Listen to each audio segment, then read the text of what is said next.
Kisah misteri gaib. Bisakah seseorang itu punya hodam malaikat? Dan ingatlah ketika kami berfirman kepada para malaikat, bersujudlah kamu kepada Adam.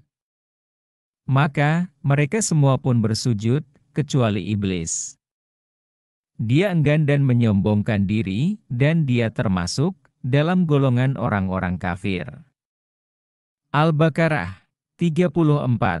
Dalam ayat itu dijelaskan bahwa malaikat diperintahkan sujud kepada Nabi Adam sujud di sini para ulama memaknainya berbeda-beda, tapi saya memaknainya sujud di sini adalah sujud melayani.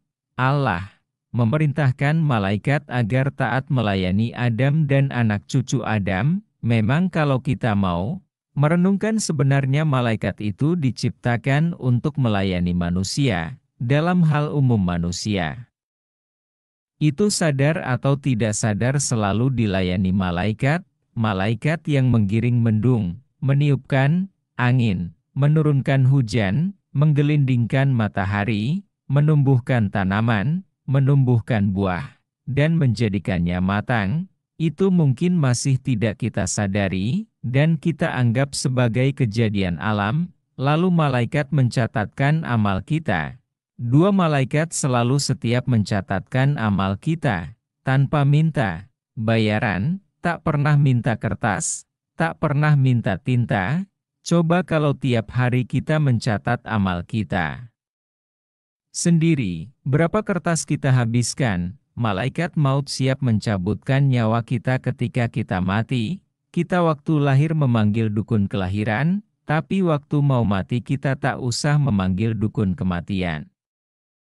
Sudah ada malaikat maut yang akan siap mengambilkan nyawa kita, tidak usah bayar, gratis, dan akan membawa nyawa kita ke akhirat. Kita tidak perlu mencari akhirat dengan GPS, dan tak perlu menyewa kendaraan untuk berangkat ke sana. Semua gratis. Tis-tis. Juga ketika kita dikubur, ditanya soal pertanyaan kubur, kita gak perlu nyewa tukang tanya. Sudah ada malaikat yang menanyai. Juga misal di dalam kubur kita disiksa, tidak usah bawa alat siksa sendiri, sudah dibawakan malaikat, dan lebih komplit alat siksanya. Jadi jangan khawatir, setelah di akhirat juga begitu. Kita misal disiksa di sana, akan ada malaikat yang siap sedia meluangkan waktu untuk menyiksa kita, itu gratis. Kalau mati disiksa gak usah repot bawa tukang siksa dari dunia, di sana sudah ada malaikat yang melayani bagian menyiksa, walau sampai kiamat kita disiksa kita tidak usah bayar bulanan menggaji mereka untuk menyiksa kita. Tenang, kita tinggal duduk manis disiksa. Bahkan alat akan siksa disediakan, dan alat-alat itu juga gratis, tak perlu sewa. Jika kita mendapat nikmat di akhirat, juga ada malaikat yang menyediakan keperluan kita. Jadi manusia, itu umpama bos saja. Bahkan jika kita masuk neraka, malaikat itu dengan senang hati melemparkan kita ke dalam neraka, bahkan kita diantar ditunjukkan jalannya. Agar gak kesasar ke surga, itu semua pelayanan yang diberikan mereka semua gratis. Setelah mengantar kita ke neraka mereka tak minta tip atau uang pelancar. Setelah di dalam neraka, jangan mengira dimintai suruh bayar habis harga bahan bakar neraka.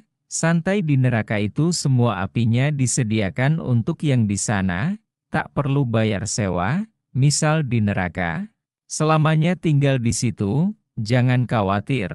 Tidak akan serupiah pun dimintai bayar sewa. Semua disediakan, gratis, juga alat-alat siksaannya lengkap komplit. Alatnya nyewa? Gak lah, semua disediakan khusus. Tidak usah sewa, dan malaikat di sana coba karena melayani kita, sampai mereka rela ikut masuk neraka. Apa? Itu gak pengorbanan yang besar? Karena keprofesionalan mereka, mereka sampai ikut di dalam neraka. Karena melayani menyiksa kita, dan kita tak bayar sama sekali untuk bisa mendapatkan pelayanan yang eksklusif. Sebaliknya jika kita ke surga juga akan diantar jalannya, digiring, itu sebagai bentuk pelayanan mereka. Artinya kita dilayani semua tak peduli orang Islam atau orang kafir, tidak dibeda-bedakan, artinya semua, orang itu dihodami malaikat, hodam itu artinya pelayan. Lalu dalam hal khusus, atau bagi orang tertentu akan dilayani malaikat, mendapat pelayan malaikat bagi orang tertentu juga tidak sulit, jika kita sholat, zikir, wudhu dan melakukan ibadah apapun kok kita, melakukannya dipadukan antara syariat dan hakikat, maka dari semua aktivitas ibadah kita akan keluar malaikatnya.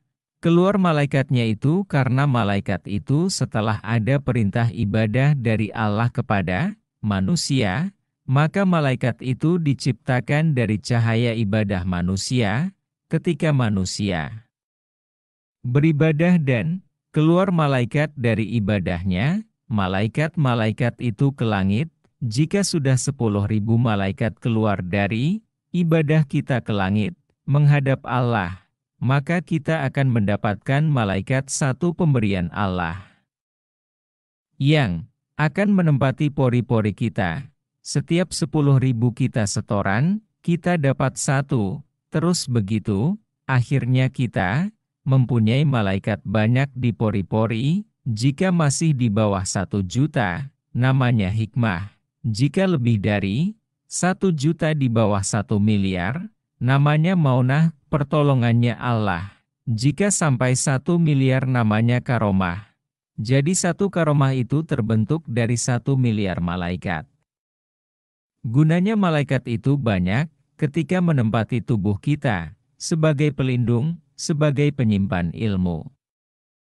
Jadi jika kita punya banyak malaikat maka para aulia akan datang berbondong-bondong mendatangi kita, untuk memberikan ilmunya. Makanya kita jika punya malaikat banyak, kita bisa disebut warasatul anbiya, karena mewarisi ilmu-ilmu yang diwariskan turun-temurun. Mereka itu pada ingin mewariskan ilmu, maksudnya apa? Kalau ilmu itu kita pakai, mereka akan mendapatkan manfaat yaitu terkirimi pahala, jadi orang bisa punya hodam malaikat. Prosesnya seperti itu, di awal, memperbaiki ibadah kita padukan antara ibadah syariat dan hakikatnya, baru bisa keluar malaikatnya dari ibadah kita. Jika hanya menjalankan ibadah syariat saja, ya sampai ibadah 1000 tahun juga tak akan keluar malaikat satupun, artinya tak akan setoran malaikat kepada Allah, karena tidak setoran ya tentu tak akan punya malaikat. Pemberian Allah, apalagi sampai punya karomah, padahal karomah itu dari malaikat miliaran. Semoga paham.